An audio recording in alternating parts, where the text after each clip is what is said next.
Okay, can you see the screen?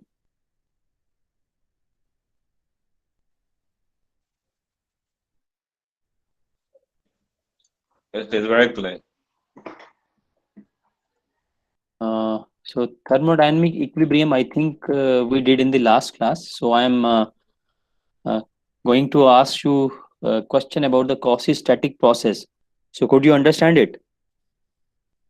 Any question about this particular process? Only thing that I would like to tell you about this particular process is this is a uh, very slow process. Okay, this is a very slow process, a process in which departure of the state of the system from the thermodynamic equilibrium state is infinitesimally small. Means we are departing from the thermodynamic equilibrium state. um, I think somebody wants to join, just wait.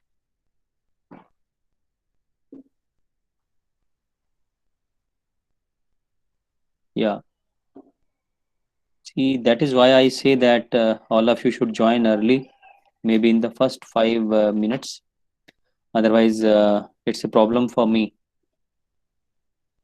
Okay, so a quasi-static process is a very slow process. So every state passed through by the system will be an equilibrium state.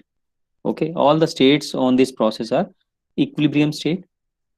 Such a process is a locus of all equilibrium points passed through by the system. Okay,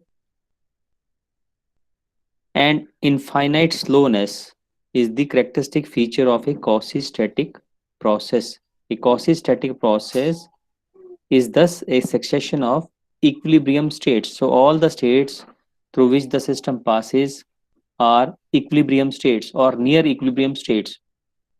As you can see here in the diagram, you think of any state, you take this particular state, this particular state, this particular state, or any other particular state. All these states are in thermal equilibrium states. Okay, or and that is how if I join all these points, this particular point, so there are infinite points actually. If I join all such points which are thermal equilibrium states, then I will get a quasi-static process. So whatever the processes we are going to discuss in this subject, they will be deemed to be quasi-static processes, and a quasi-static process is also known as a reversible process.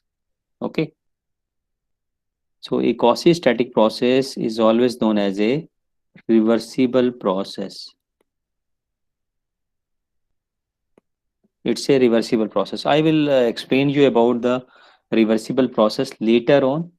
In simple words, if I have to say, you can say a process which can be reversed without giving any remains, without leaving any remains in the surroundings as well as in the system. So means a process is reversible if you are not able to find any change in the system and the surroundings, if the process has occurred in a particular direction and then it is reversed back and if it comes to the original state. So if you are not able to find any changes in the system and the surroundings, then we say it is a reversible process. I have written here in the last line, a quasi-static process is also called a reversible process. Okay, now let us discuss about units and dimensions. Unit and dimensions, it's a very simple topic. I hope all of you must have studied this topic.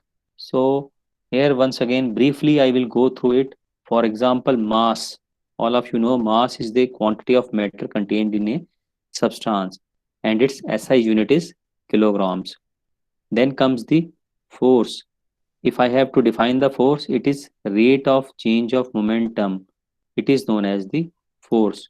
You need to remember the equation F is equal to m into a, where m is the mass of the substance and a is the acceleration. Okay, so the formula is given here also. This is F is equal to m into a. Now let us see what is the unit of the force. If you take mass, the mass has the unit which is equal to kgs, whereas the acceleration has a unit which is equal to meter per second square. So kg into meter per second square. So it means this is the unit of the force. But we also know that the unit of the force is not, we don't call it as kg into meter per second square. Rather, we say that the unit of the force is Newton. Okay, unit of force is Newton. So it means, what is Newton actually? So if I take 1 kg of the mass of the substance, when it is given an acceleration of 1 meter per second square, then it becomes 1 Newton. Or in other words, I can say when I will multiply kg with meter per second square, the quantity which I get in terms of unit will be Newton, which I am writing as capital N. Okay, so Newton is the unit of the force. Similarly, I can say kilonewton. So when I say kilonewton, 1 kilonewton, you must understand that kilo stands for 10 raised to power 3. So 10 raised to power 3 newtons. So 1 kilonewton is 10 raised to power 3 newtons. Now weight. When I say weight, weight is once again a force with which a body is attracted towards the center of earth. So thus weight is force only. So weight is only a force actually. Okay. It is the product of mass and local gravitational acceleration g. So that is why I say that W is equal to m into g. So once again, if I take the unit of mass, it is kgs, and if I take g, g is acceleration due to gravity, and its unit is once again kg per meter square. So when we multiply them, we will get it is equal to newtons. So the unit of force will also be, unit of weight will also be Newton. That is what I have written here. SI unit of weight is newtons. Now let us see what is the exact value of the acceleration due to gravity. If I calculate the value of g, which is acceleration due to gravity, the value is 9.80665 meter per second square. Okay, it is second square, not 2. It is second square here. The mass of a substance remains constant with elevation, but its weight varies with elevation. So weight will vary when we will go when we will go up to a particular height in the atmosphere of the earth, but the mass will remain constant. Now let us talk about energy. Energy is the capacity to do work. SI unit is Newton meter. Okay, Newton meter, that is joule. So it means, what is Newton meter? 1 Newton meter of, if I take, that will be equal to 1 joule. Joule is the unit of energy. J stands for joule. It's written earlier also. It is joule. We can use some other units of energy also, like kilojoules, megajoule. And when I say 1 kilojoule, now kilo stands for 1000. So it becomes 1000 joule. When I say mega, mega means 10 raised to power 6. So it is nothing but 10 raised to power 6 joules. Okay, 10 raised to power 6 joule. So 1 megajoule is 10 raised to power 6 joule. Now pressure. Sir, Let us, yes, I have a question. I yes. don't know if I got you right, but did you say when you throw an object up, depending on the distance from the Earth, the mass remains the same, but the weight changes, or is it just me who didn't get you right? See, actually, the thing is, the mass will always remain constant, but the acceleration due to gravity varies with respect to distance, actually. Okay, if you are at a largest distance from the center of the earth, the value of the g will vary. Moreover, it's not only that, the g varies from place to place. So it's a you can say uh, value which has been a universally accepted, which is considered as 9.80665, which is considered to be taken for the calculation. But if you will go up to a particular height, okay, suppose you leave the Earth's atmosphere, then the acceleration due to gravity will also change. Okay, so the more near you are to the Earth, the acceleration due to gravity has a higher value. Higher means in the sense it cannot be greater than 9.80665. Yes, but it would be, let us say, 9.8. You move more up, it may reduce to 9.7 and so on. Okay, so it depends upon the distance from the Earth. Here is a equation which I think you must have studied during your secondary school, in okay, you study. So you have to go through that. So for now, it's immaterial. You need not to worry about this particular line also. Okay, so let us Right. see pressure. Pressure is the force, rather not force. In the last lecture also, when I was teaching A6 group students, I told that pressure is normal component of the force per unit area. So if I consider that this is the area, okay, this is the cross sectional area. If I can say that this is a cylindrical, it's a cylinder actually, and its cross sectional area is A, okay, and this is the force which is acting at the center of the cylinder at here, and this force is making an angle theta with the vertical direction. Then I say that pressure should be normal component of the force. So normal component will be F cos theta divided by A. A is the area, cross sectional area. Okay. So this area, and you must know that this is a circle and its area is pi r square. So this is a cross sectional area. So that is how we are going to calculate the value of pressure. Now, what is the SI unit of pressure? If you know that the unit of force is Newton, for area it is meter square. So Newton per meter square is the SI unit of pressure. And if I say 1 Newton per meter square, it is actually Pascal. So basically, we say that the unit of pressure is Pascal. SI unit of pressure is Pascal. PA. Okay. Then the other units of pressure are Pascal. I have already told you it will be kilopascal. Once again, when I say kilopascal, it means kilo stands for 10 raised to power 3 or 1000. So it will be 1000 Pascal, or I can also say it is equal to 1000 Newton per meter square. Okay. And if I say 1 bar, bar is another unit which we are using usually. So it is equal to 10 raised to power 5 Pascal. You need to remember all this. So it will be equal to 100 kilopascal actually. Okay, 100 kilopascal. And if I convert it into megapascals, 1 bar, it will be equal to zero point 0.1 megapascal. Or in simple terms, I will tell you that if I take 1 megapascal, it will be equal to 10 bar. Okay, I can also say it is equal to 10 raised to power 5 Pascal. Okay, if I take 1 bar,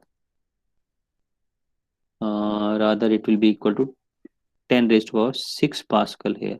Okay, 1 bar is equal to 10 raised to power 5 Pascal. If I take 1 kilopascal, that would be equal to 1000 Pascal. So when you will take all these together, you can say that this will be applicable. Means 1 bar is equal to 10 raised to power 5 Pascal, which will be equal to 100 kilopascal, which will be equal to zero point 0.1 megapascal. Okay. So the various SI units for pressure are Pascal, kilopascal, bar, megapascal, etc. All these units are used. The unit of pressure, uh, the pressure P at a point in a fluid in equilibrium is same in all directions. Okay. So uh, this is about the fluid mechanics part. You need not to worry much right at the moment actually. Okay. So once again, So yes,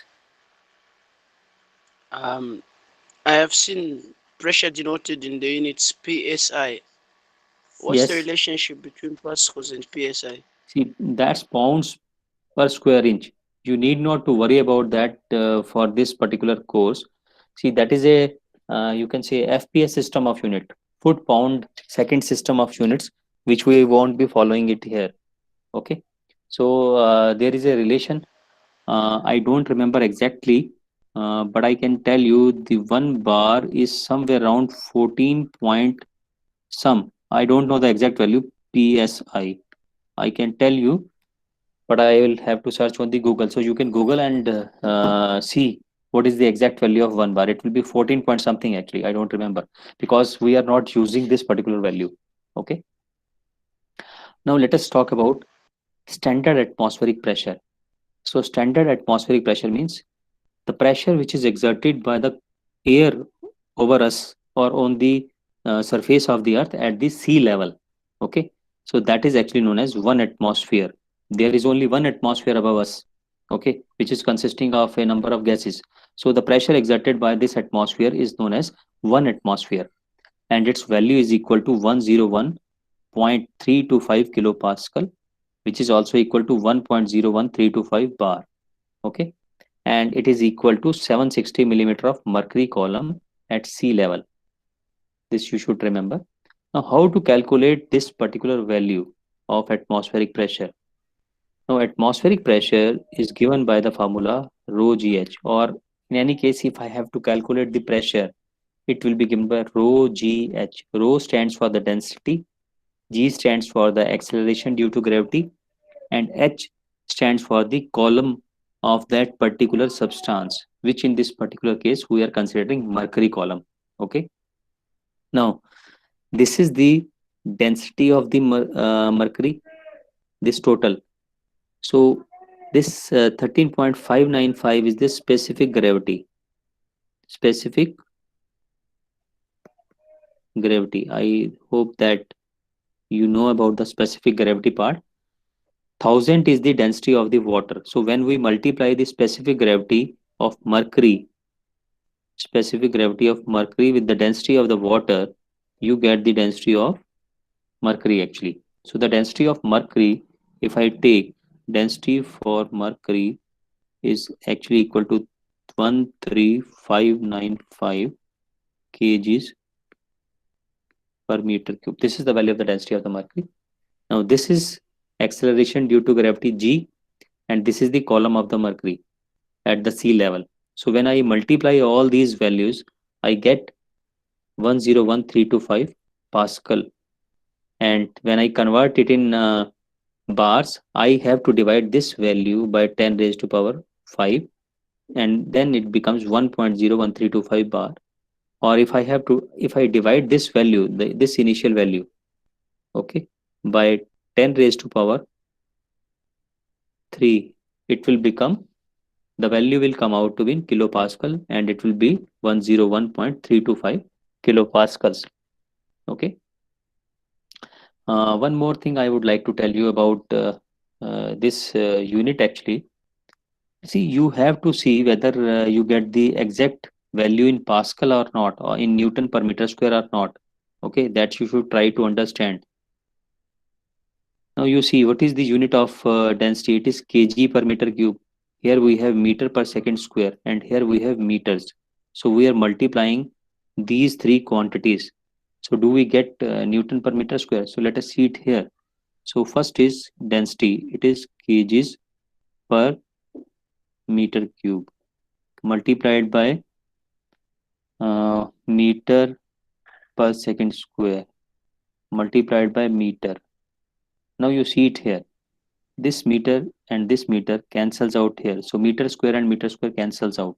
Okay. Rather, I can do one different thing. That thing is actually just wait a minute.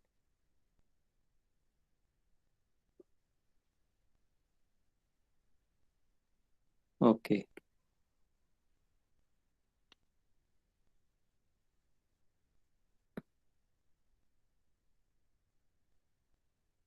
Now, so what I will do.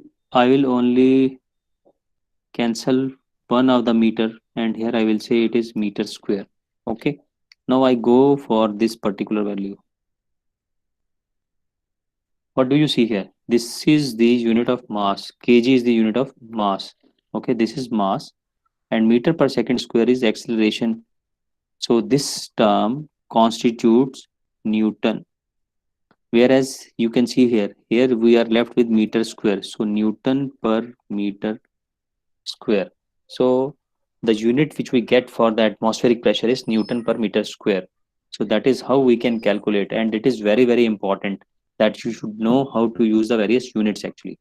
Now let us proceed to the next thing. It is the pressure actually. Now if you Sir, see here, I've got a question. yes, So in the previous one, is it all right if you denote acceleration due to gravity as Newton? no, I didn't say that the acceleration due to gravity is Newton's. I said that acceleration, or whether it is acceleration or acceleration due to gravity, is meter per second square. This is meter per second square. So I am saying that this value is the value for, this is the unit for acceleration. This is the unit for mass. When I multiply both these, okay, when I multiply both these, I will get Newton. Okay. So because Newton is what? Newton is kg into meter per second square. And then here we have in the denominator we have meter square here. Okay, so that means I get the Newton divided by meter square, and Newton divided by meter square I get Pascal. That is equal to Pascal. Okay, so you should remember these units actually. Okay, Yes, so sir. proceed further. uh, Now let us talk about pressure. Pressure, and when I say, see, first of all, I am saying that this is the zero level of the pressure.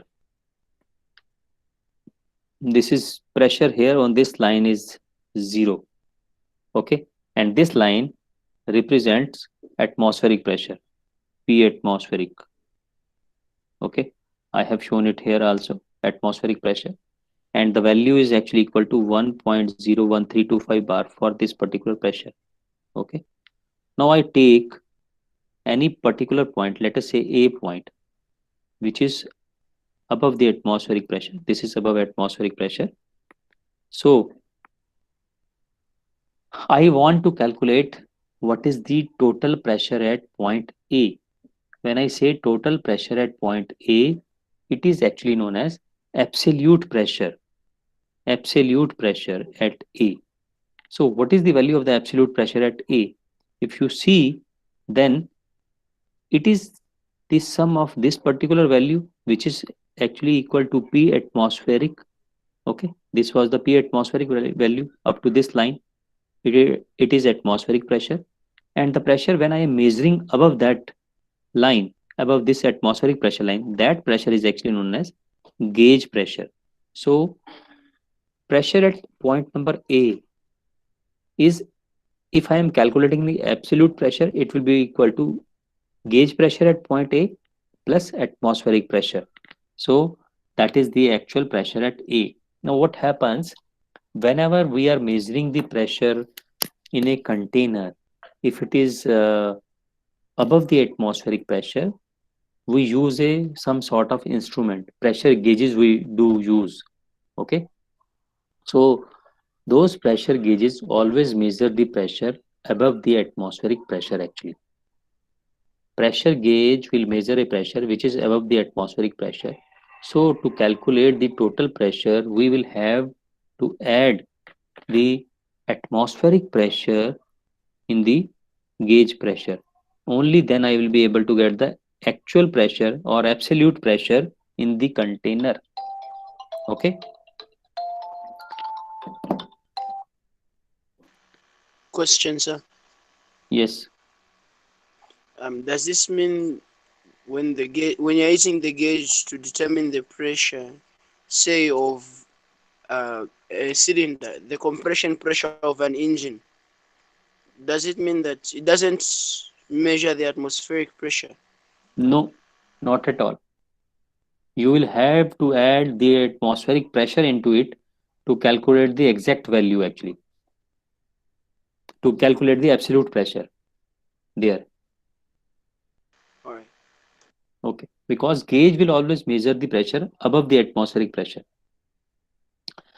Similarly, if I have to calculate the pressure at point number B, now this point number B is below the atmospheric pressure line, below this particular line. Okay, so if I have to calculate the absolute pressure at point number B, so what I will do, I will take this total value of atmospheric pressure, I will take this atmospheric pressure value. Okay, and this is the vacuum pressure here, this is the vacuum pressure. So absolute pressure is always with respect to this particular point or this particular line, actually. So this is the value of the absolute pressure. So how to get this value? If I say this value is this is x and this is y, so to get z, z will be equal to x minus y only. And what is z? Z is the absolute pressure at B, y is the vacuum pressure, and x is the atmospheric pressure. So you can see here I have written here P atmospheric. What is P atmospheric? P atmospheric stands for X, P vacuum stands for Y, and P absolute at point number B stands for Z. So Z is equal to X minus Y. Or I can say that absolute pressure at B is equal to atmospheric pressure minus P vacuum. That is what you need to remember. So absolute pressure is measured with respect to zero pressure always. This you have to remember always. And gauge pressure is measured with the help of a gauge or a pressure measuring instrument. Okay, so once again, let us see it here. Absolute pressure is equal to gauge pressure plus atmospheric pressure.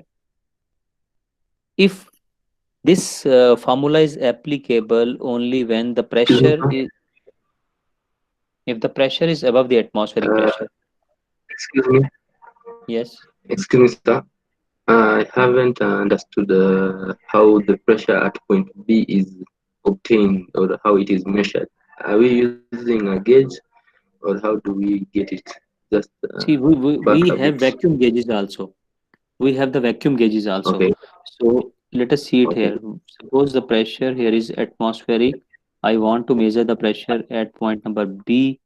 So the absolute pressure at point number B is to be measured with respect to this particular pressure. Here the pressure is zero. Okay. So this value is PB absolute. So absolute pressure at B.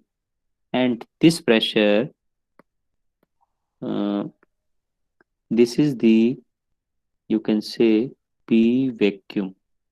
Okay, I am writing by small v only, P vacuum at point number B. So it's clear that PB absolute will be equal to P atmospheric, this is the atmospheric pressure value, minus PV, which is the vacuum pressure at point number B. And to measure the vacuum also we have the gauges, vacuum gauges rather. Okay, so these are the two equations. P absolute is equal to P atmospheric plus P gauge, and P absolute is equal to P atmospheric minus P vacuum. Okay, let us proceed further. And this diagram shows us some pressure gauges. For example, this is the first one is the Bourdon tube pressure gauge. Okay, then we have fluid pressure measurement, which is opened with the help of the U tube manometers. This is for measurement of the gauge pressure. Okay, similarly here also we are using basically mercury in these. Okay, so all these are similar type of instruments. Right now our purpose is not to go for the pressure measuring instrument. It is just for your information that these can be used for the measurement of the pressure. We are not dealing with their working right now. Now very simple things. Density. Okay, basic terms. Density I represent it by rho, which is equal to mass per unit volume. It is equal to m by V. So mass, unit for mass is kg. For volume, it is equal to meter cubes. This is unit for the volume. So the density has a unit which is equal to kg per meter cube. Okay. If I take the reciprocal of density, which is given here, 1 by rho, then it is known as specific volume. That means I will now write the volume in numerator and mass in denominator because it is the reciprocal of density. So now the unit becomes meter cubes per kg. Energy, I have already explained you. It is capacity to do work and its unit is joule. I have told you joule is given by Newton meter, and Newton I have already told you it is equal to mass into acceleration. So mass into acceleration. So Newton stands for kg meter per second square.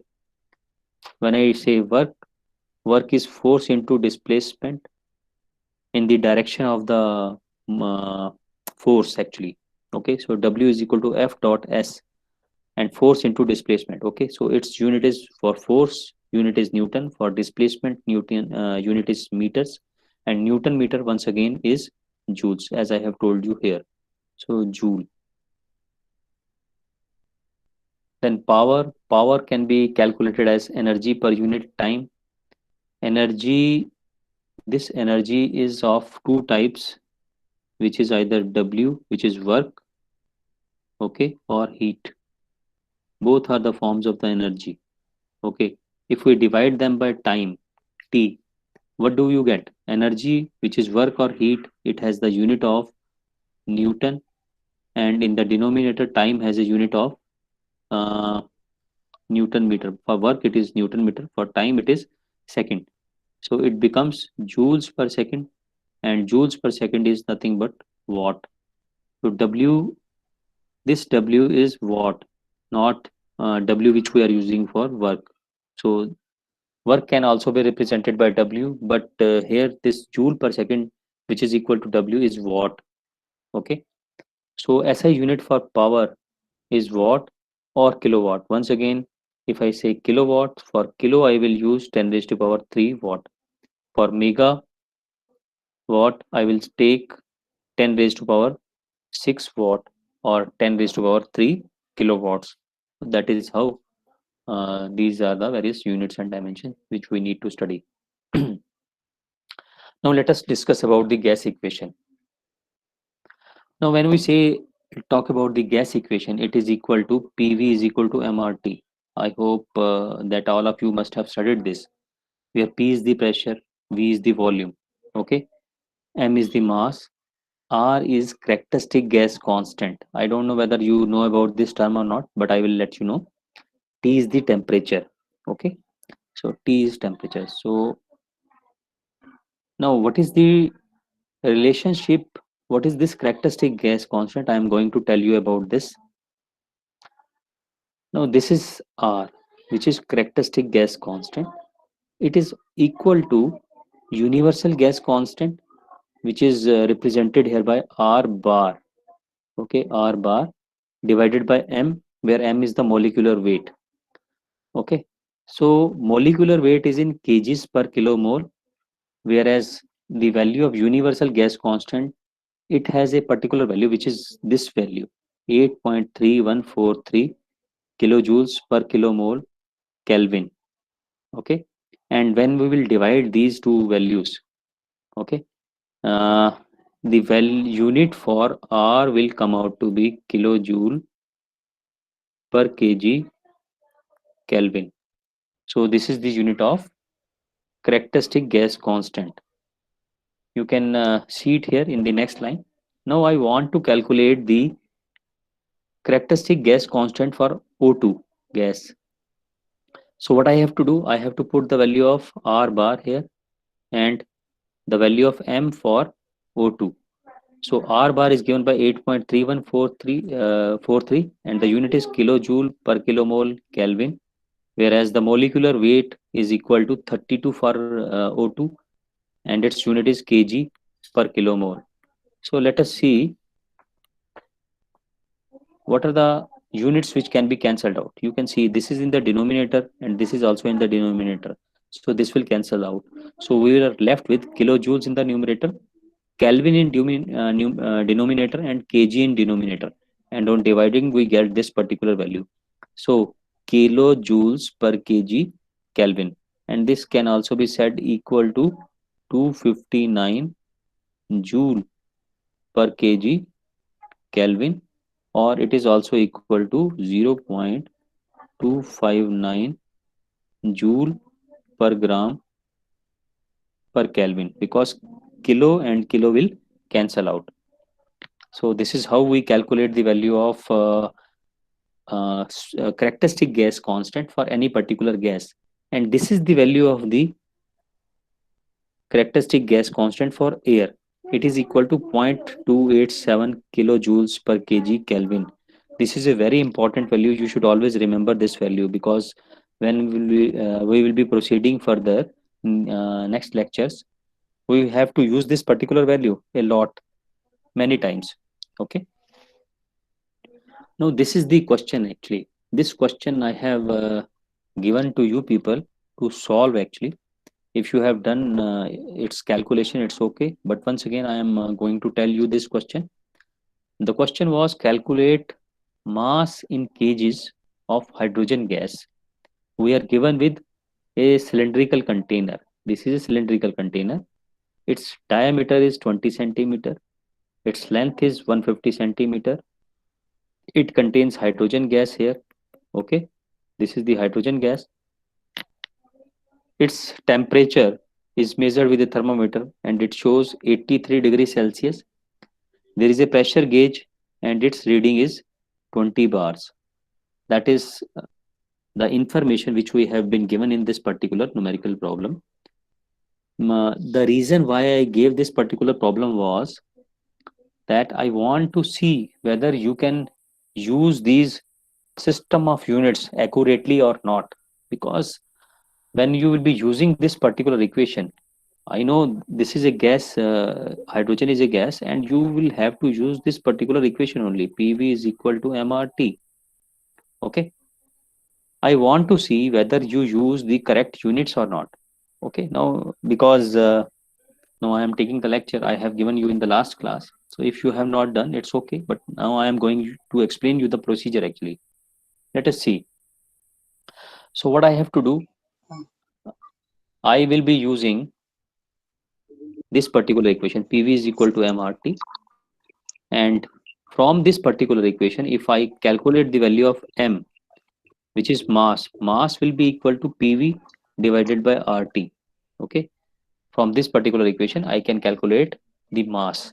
Now, let us proceed step by step to calculate the uh, value of mass. We have uh, four physical parameters on the right hand side.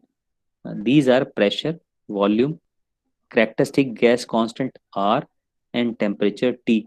So let us first of all start with the first parameter, which is pressure. So pressure. Now this contains hydrogen gas. This container contains hydrogen gas, and the pressure gauge reading is 20 bar. Okay, this is 20 bar, but this is the gauge pressure. I need the absolute pressure. So what I will do, I will calculate the absolute pressure here, which is equal to atmospheric pressure plus gauge pressure.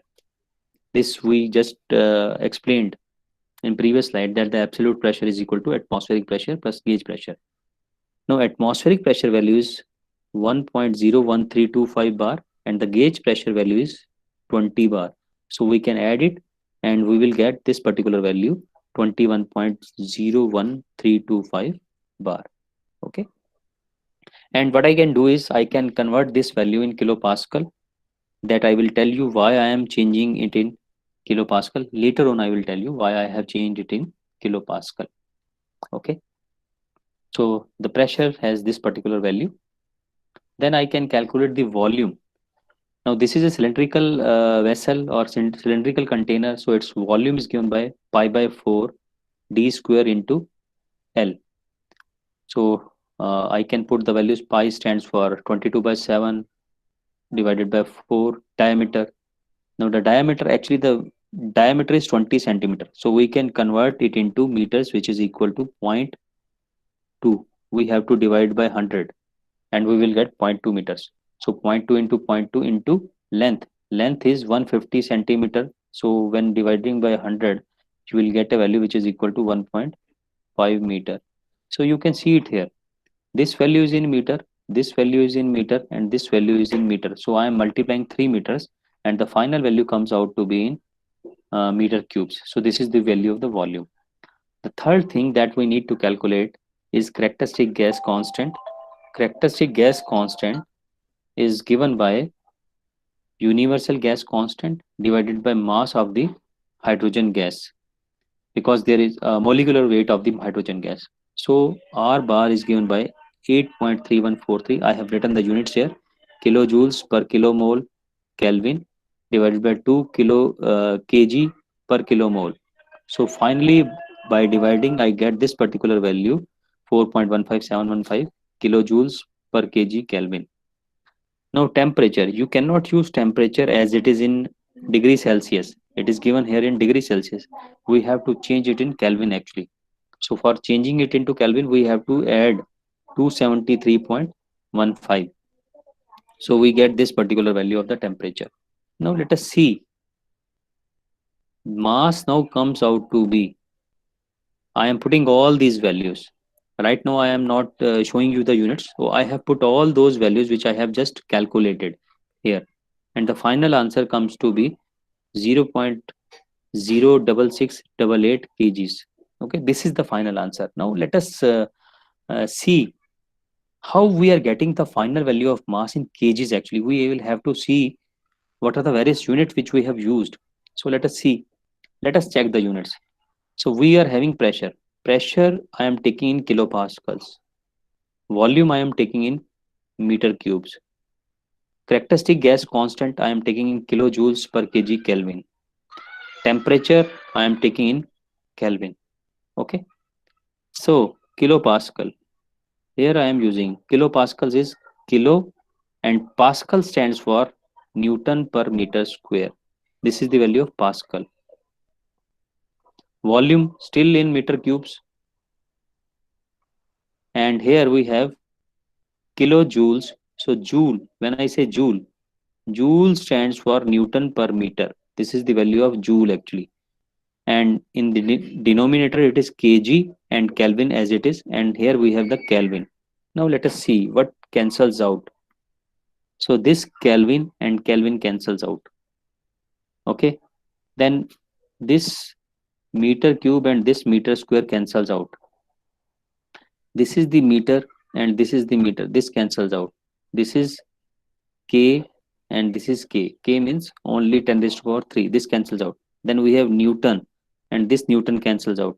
And this kg goes up in the numerator. So final answer comes in kgs. Is it clear? So this is very Yes. important. This is very important to understand. If you are using this particular equation, which is equal to PV is equal to MRT, then you will have to take the consistent set of units. Now, what is that consistent set of units is? First is the pressure. Pressure you can take in kilopascals. Then volume you should take in meter cubes. If you are using mass, you will take in kgs. R you can take in kilojoule per kg Kelvin. Temperature you will have to take in Kelvin. So this is the consistent set of units for each particular physical parameter. Okay, it is not necessary that you use this consistent set. You can use your own consistent set also. I am not saying that you follow this, but if you can follow it, then there won't be any problem. If you can feed this in your brain, yes, pressure I have to take in kilopascal, volume in meter cubes, R in kilojoules per kg Kelvin, temperature in Kelvin, then it is dead sure that the final value of the mass will come in kgs only. So any four values, if you are putting, the remaining value will come in the units which you know already. So you don't have to worry anything. If you are using different set of units, okay, then it would be a problem for you. Somewhere you will have to, means you need to remember which consistent set of units you are going to use actually. That is very, very important. Okay, so I hope this is clear. Now let us proceed further actually. So this actually is the, you can say, I think one, okay, yeah, this completes the first chapter of thermodynamics. Okay, we have taken actually 3 lectures. Usually I cover it in 2 lectures. Doesn't matter. That is why I tried to give you the lecture which I have already given in the A6 batch actually. Okay. So what I will use to do, I have to take the next lecture for A6 batch tomorrow. Whatever I will be teaching them, I will be sending that lecture to you in advance, and you can go through that. And then once again, I will repeat that in the next lecture. Most of the things, not exactly all the things. So you should listen to that lecture also. Whatever I am sending you related to A6 batch. Okay. Okay. Now let us. So, Yes. in the previous slide you showed, no, the other one. Yes, I was wondering why we were using pi over 4 for Okay. obtaining the. See, actually, the volume of the cylinder is actually pi r square into h. This is the formula you remember? Yes, Okay. So what is radius equal to? Radius is equal to d by 2, diameter divided by 2 square into h. So it becomes, if you will open this bracket, it will be pi by 4 into d square into h. I remember. Thank you. Okay. All right. This is simple actually. Okay. So let us go to zeroth law of thermodynamics. Uh, Very simple. When a body A is in thermal equilibrium with body B and also separately with body C, then body B and body C will be in thermal equilibrium with each other. So very simple. What is the statement? See, we have a body A here. This is body A. Its temperature is TA. Here we have the body B. Its temperature is TB. So we are saying that the these two bodies are in communication with each other, means they are attached to each other. So what happens if they are in communication with each other? That means they will also be in thermal equilibrium, means Ta will be equal to Tb. This is the condition which would be satisfied. Then I also say that this body A is also in communication or means in touch with this particular body C, which is at temperature Tc. Okay, and Ta is equal to Tc. Ta is equal to Tc. So it means I say that Ta is equal to Tc, Ta is equal to Tb, Ta is equal to Tb, Ta is equal to Tc. What does it means? It exactly means that Tb should also be equal to Tc. And one important thing about B and C is that these two bodies, B and C, they are not in communication with each other. Okay, but we come to the conclusion, since body A is in thermal equilibrium with body B and body A is separately in thermal equilibrium with body C, that is why the temperature of body B and C should also be same. And this law is actually known as zeroth law of thermodynamics. Zeroth law of thermodynamics. It is the basis of temperature measurement. So basically, this zeroth law gives rise to a property. It gives rise to a property which is known as temperature. Okay. So zeroth law gives rise to a property which is known as temperature. Okay. So very simple law of thermodynamics, zeroth law. I think you must have studied it earlier also. Okay. Now, different temperature scales. So now what we can do is we can discuss about very briefly about this.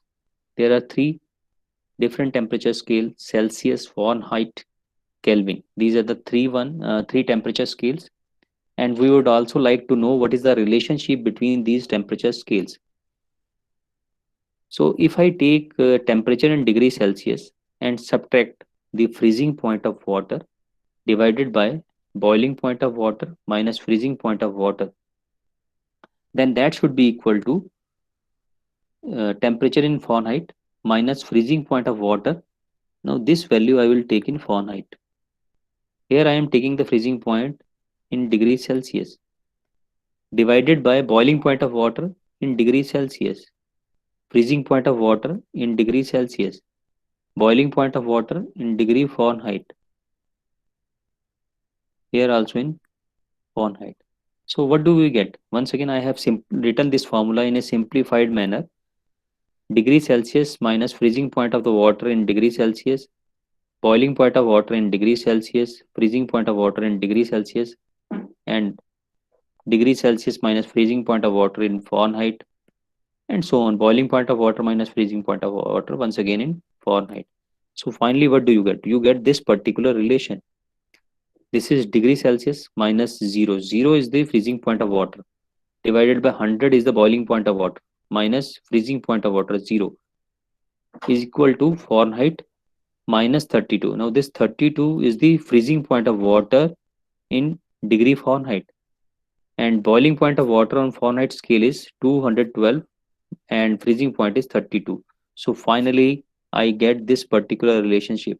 And with the help of this particular relationship, I can convert the value. If the temperature is given in Fahrenheit, I can convert it into degree Celsius. And reverse is also true, that if the value of the temperature is given in degree Celsius, I can convert it into degree Fahrenheit.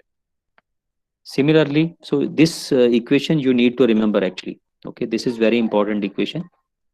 But mostly in our course, we won't be using Fahrenheit scale of temperature. We basically go for degree Celsius and Kelvin only.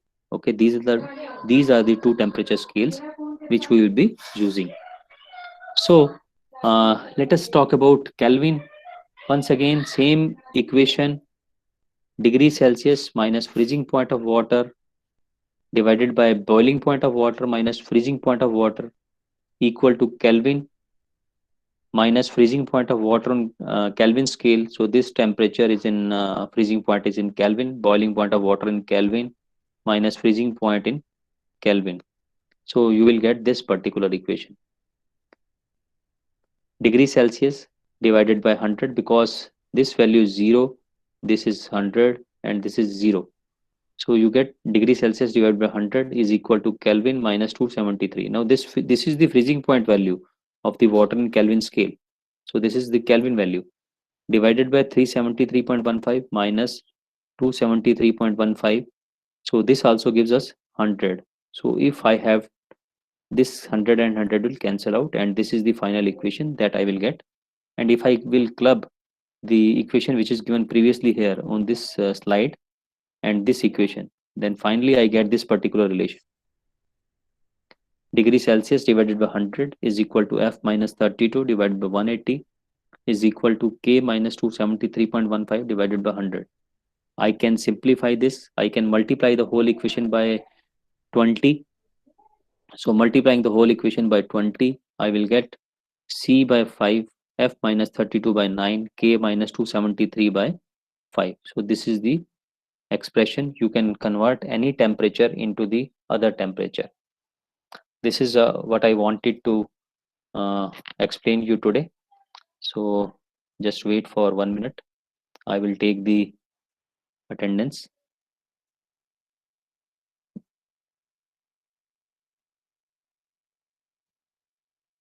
Somebody want, I am seeing it now. Now there is, it's not possible because those who are trying to join later, I don't see the chat actually. Okay, see at 2:38 there is a message, sir, some students are requesting to be accepted into class. It becomes difficult actually for me. So it doesn't matter. I have recorded the lecture. I will